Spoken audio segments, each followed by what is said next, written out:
Un cordial saludo, esperamos que se encuentren muy bien. Hoy tenemos una sesión más de nuestro espacio de velada poética en el marco del proyecto de educación popular llamado Universidad Nómada. Hoy tenemos un invitado muy especial que nos acompaña en esta noche, que viene de la ciudad de Bogotá. Estamos hablando del poeta, escritor y narrador Héctor Hernán Hurtado Botero. Héctor, ¿cómo estás, hombre?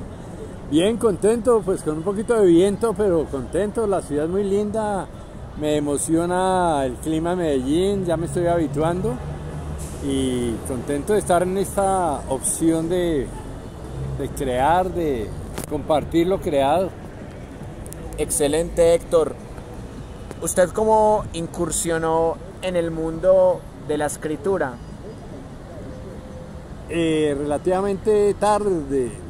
Yo aprendí a jugar con las palabras hasta que ellas jugaron conmigo y ya creo que estamos un poco mano a mano, ellas juegan y yo también. Pero me dediqué a la escritura hace 6, 7 años que dejé de trabajar y estoy en el proceso de dejar un poco la narración y encontrarme más con la escritura, con la particularidad que puedo estar escribiendo directamente con la voz, manejando el reconocedor de voz. Estos programas que tienen Word son gratuitos, hay varios. Entonces, si el habla se convierte en escritura, el ritmo de la narración va a tener como otra dinámica. Y ahí voy en esa aventura hace ya varios años, exigiéndome para convertir textos en voces escritas y después tamizadas para publicar. Hay algo muy particular que he vislumbrado en sus poemas y es esa relación entre la poesía y la música, porque usted hace muchos juegos de palabras, usa bastante una figura retórica que es la paronimia, sonidos parecidos en el idioma castellano. ¿Cómo empezó usted en esa combinación entre música y poesía? Pues para la música tiene más oído una tapia, ¿no? Pero me encontré como con los nombres, con las palabras y me sorprendieron. De las primeras que me emocionaron fue lo bello. Lo bello, lo ve, ay lo ve, ay lo vio, ay lo vio, y lo obvio.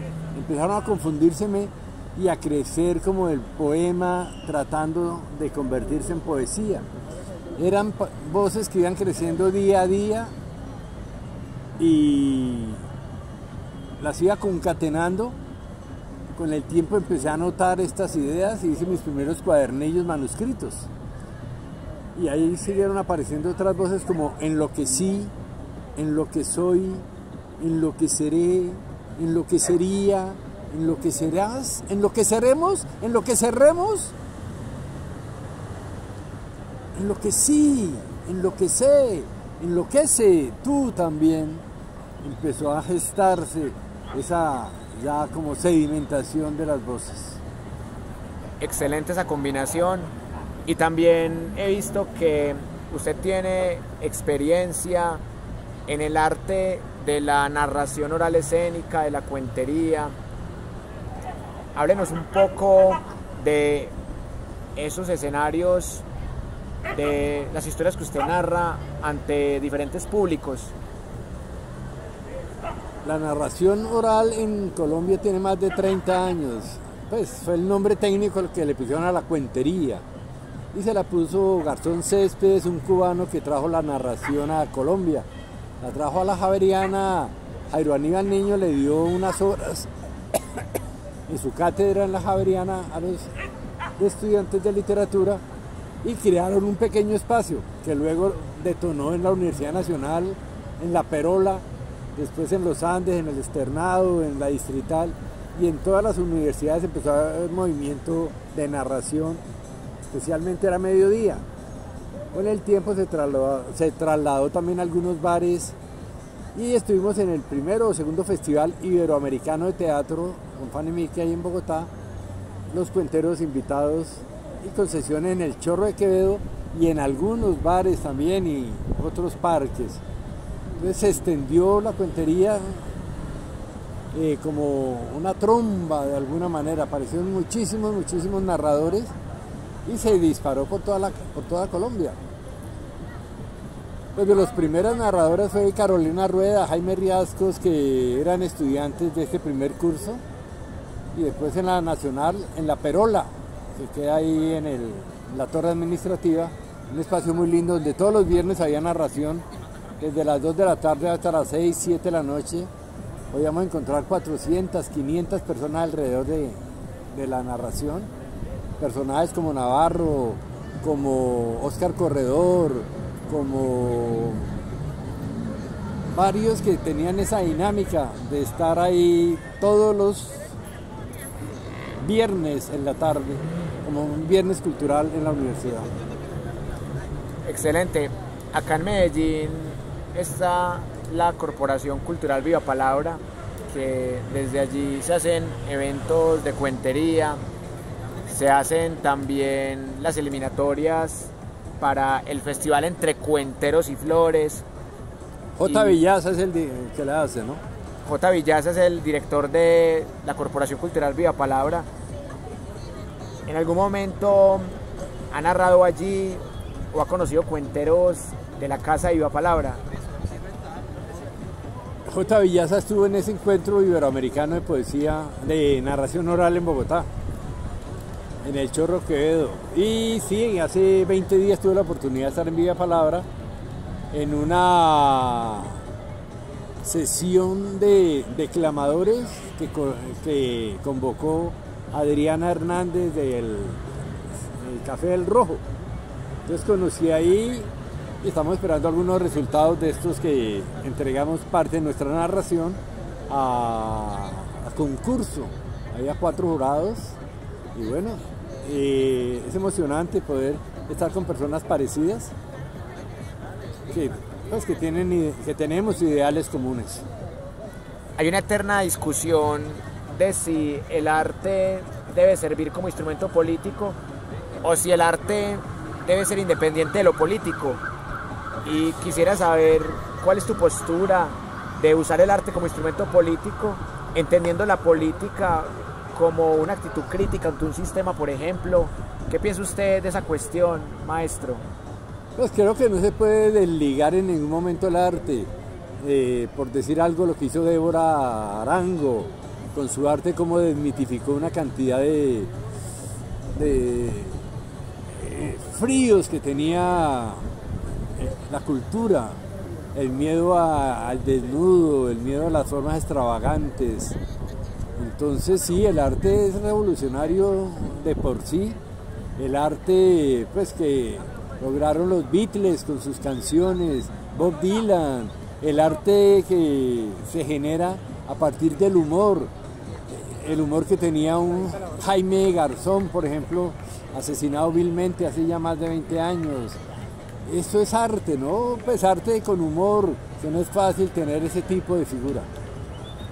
Y el teatro ha sido un arte también demasiado comprometido y hasta perseguido en ocasiones, pero hoy por hoy eso ya está muy tamizado y tiene pues apoyo del Estado, subvenciona algunas salas para que no tengan que depender totalmente de su taquilla. Hay pequeños subsidios para este tipo de arte. En narración ha habido subsidios y bueno, yo creo que en poesía aparecen también ocasionales que estamos generando vida hacia adelante y hacia atrás, vida para los abuelos y para los niños. Sí, hombre, qué buena esa postura, porque nos estaban cuestionando que porque en un proyecto de educación metíamos cosas de política, pero partimos de la base que todo es política, que somos seres políticos, y realmente los que se consideran apolíticos es porque tienen una concepción muy minimalista, muy reducida de lo que es la política, o confunden la política con la politiquería, confunden la política con meros procesos electorales. Corrupción.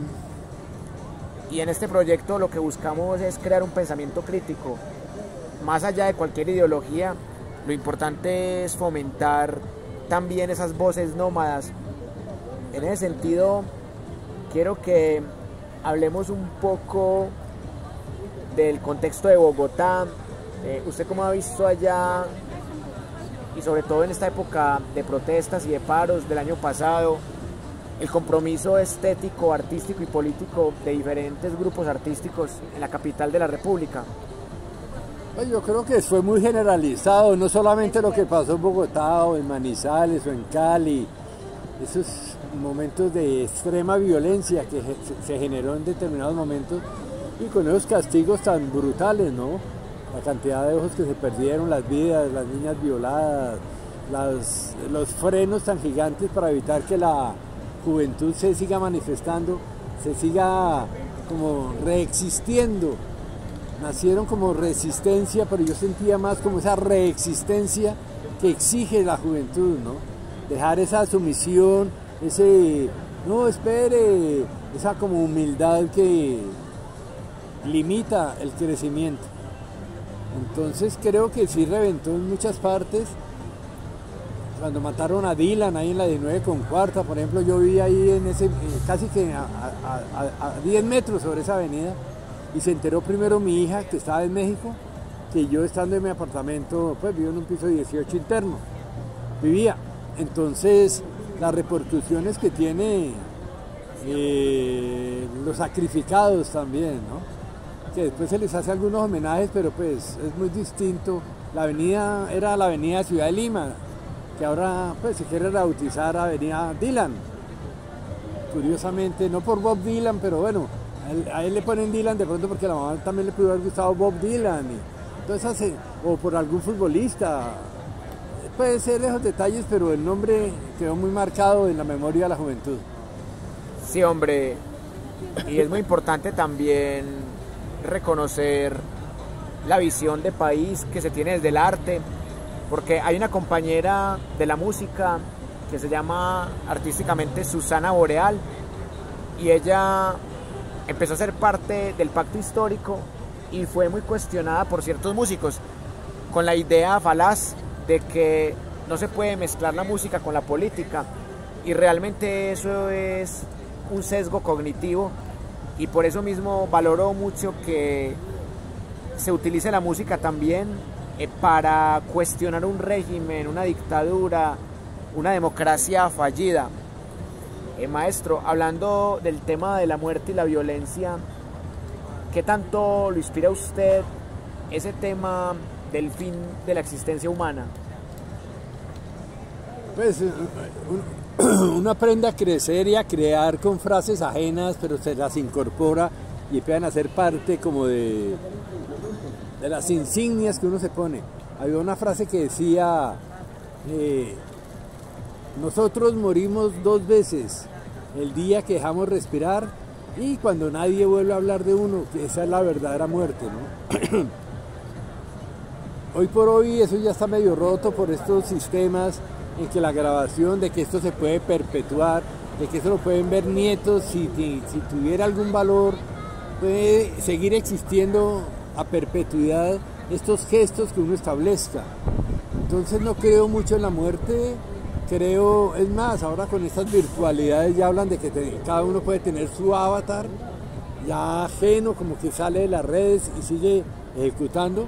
Estos programas que hablan de que si uno dejó un discurso incompleto, los sistemas lo pueden seguir completando porque tienen toda la información de uno, todo está indexado. Entonces ya no creo tanto en la muerte, ¿no?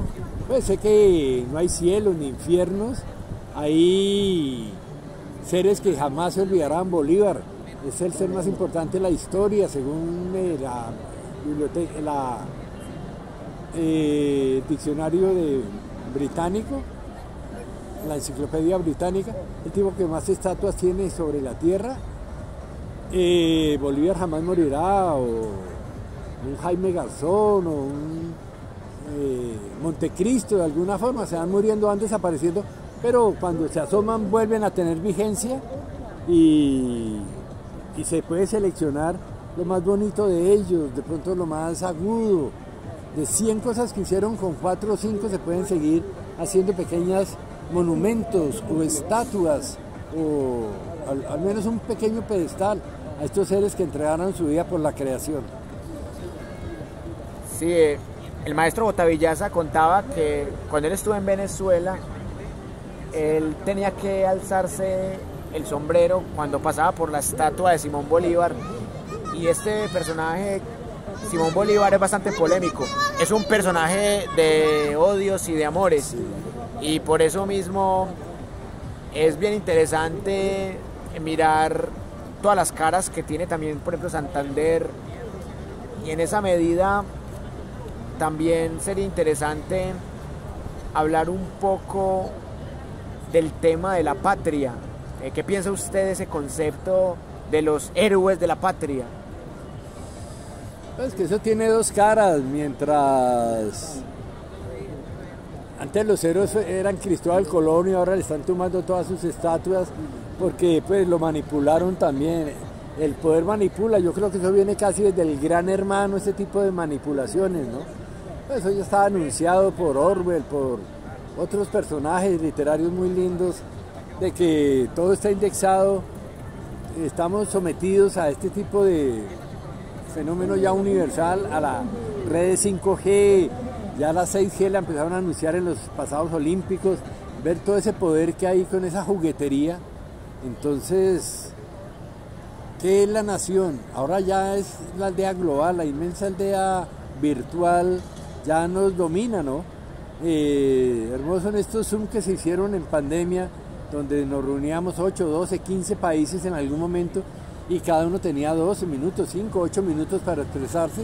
Ver estas ya no paneles, sino como unas esferas con cada uno de los protagonistas, cada uno con su cara, como esas circunferencias de 50 caras, 60, 200 caras, y que pueden ir rotando y soltando la idea de cada uno. Entonces yo no creo tanto ya como ni en las naciones ni en la muerte. Creo que mientras estemos vivos podemos seguir esculcándonos y entregando lo mejor que encontremos. Ya hablamos de la patria, de la muerte, de la escritura. Ahora hablemos de otro tema que es universal y complejo, el amor. ¿Qué tanto lo inspira a usted el amor en la escritura? No solamente el amor de pareja, sino el amor filial o cualquier otra forma de amor. Yo creo que es lo más débil que tengo, el amor, ¿no? Saber amar, creo que no he sabido amar, creo que no he aprendido a amar. He tenido hijas, he tenido compañeras, tengo alguna compañera ahora, pero no sé amar, no sé entregarme. Y creo que el amor parte mucho de la entrega, ¿no? La necesidad de entregarse o la necesidad de ser necesitado, ¿no? Pero creo que todavía no se me ha dado, y eso me duele, porque siento esa carencia de no saber amar, de saber que soy amado más que yo amar, ¿no? Puede sonar como petulante, pero creo que he sido más amado de lo que yo he amado, o mi forma de amar ha sido muy dispersa, muy hacia lo general, no hacia lo particular. Curioso. Tengo una concepción muy particular del amor, que el amor está en uno mismo, y que lo que uno comparte con la pareja, con los hijos, con la madre, con los hermanos, las hermanas, es algo de ese amor que uno tiene. Lo que sí veo yo muy complejo son las relaciones de pareja, porque es muy difícil perpetuar algo para siempre mientras que dure la vida, pero sí considero que así sea en medio de rutinas, en algún momento se podría lograr, y nunca es tarde para volver a intentarlo. A propósito de eso, también quiero que hablemos un poco de ese tema del erotismo, del tema de la sensualidad, y también de la diferencia entre lo erótico y lo pornográfico en la poesía y en general en la literatura. Sí, ya el erotismo, cuando uno frisa a los 70, cuando ya está sumado a la vejez, ya es otra, es más visual, es más como, es más sentido en otras atmósferas. Pues mi erotismo no fue muy acendrado en mi juventud. Llegué tarde también a mis primeros besos, a mis primeros contactos físicos, tardíamente por exceso de timidez, por vivir muy confundido en mí mismo, ¿no? Ese como hernancicismo que mantenía, ¿no? Entonces me costaba mucho trabajo la parte erótica, la parte sexual. Pues existen pequeñas, ¿cómo se llama?, trampas para ello, el onanismo, o ahora hay muchos videos eróticos, sexuales, y bueno, los ojos emocionan también, ¿no? Y por los oídos, claro que emocionan más los ojos que los oídos, así haya unos también audios muy especiales eróticos. Pero sí, ya con la edad semi-avanzada, ya no es lo mismo, y uno quisiera, si el joven pudiera, si el joven supiera y el viejo pudiera, el mundo sería distinto, ¿no? Pues claro que hay jóvenes que pueden y hay viejos que saben también, pero bueno. Sí, hombre, muy interesante esa reflexión.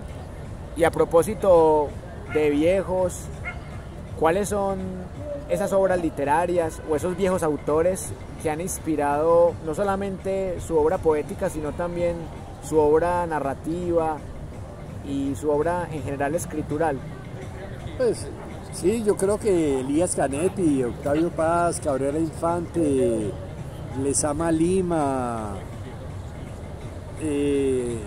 pues oír poemas de Raúl Gómez Jatín, verlo en vivo, tuve la oportunidad de verlo 3 veces en vivo, a este monstruo, pues porque era un monstruo también, y el juego de los avalorios de Germán Gess, Siddhartha, o